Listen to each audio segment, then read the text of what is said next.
Hello there. So, more alarm bells are going off about the UK's lack of energy security. This time it's house building.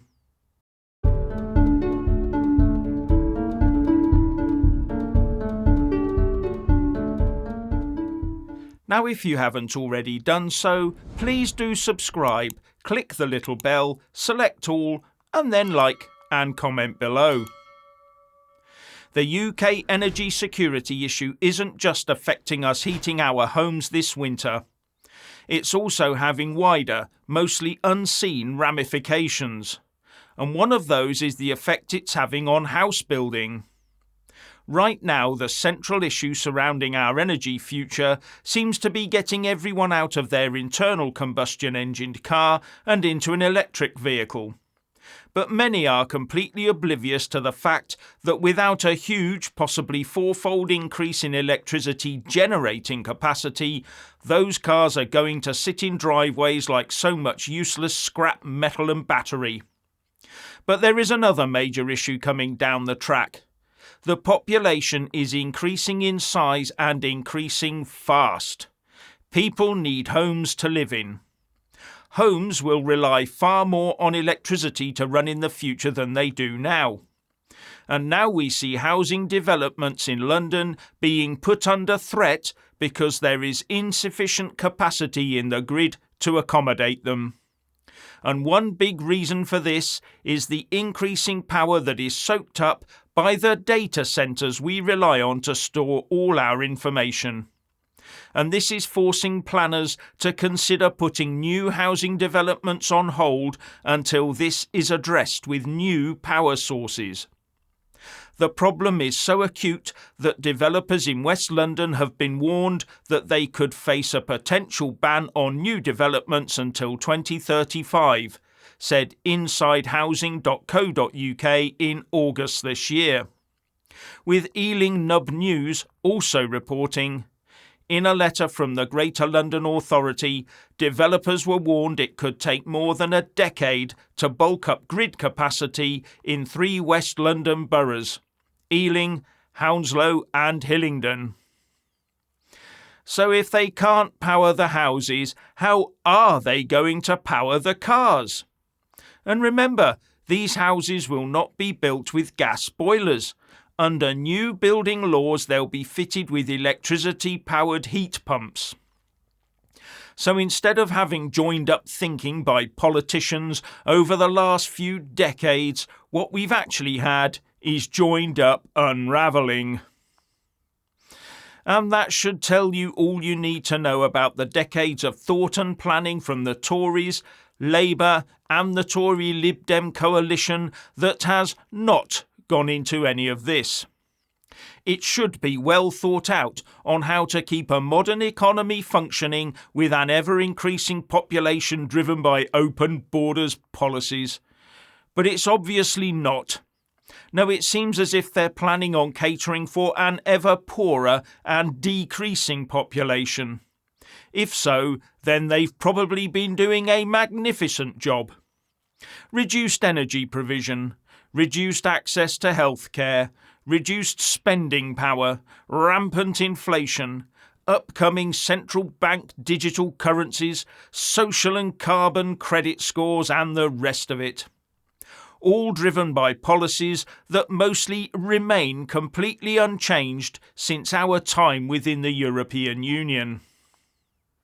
So here we are, left with a UK economy that seems more designed to destroy our way of life rather than improving it.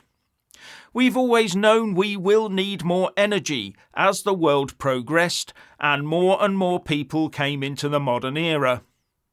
But while developing economies are looking to do just that, develop, and especially develop their energy base, we in the UK are following the EU down a path to deindustrialisation and ultimate paupership.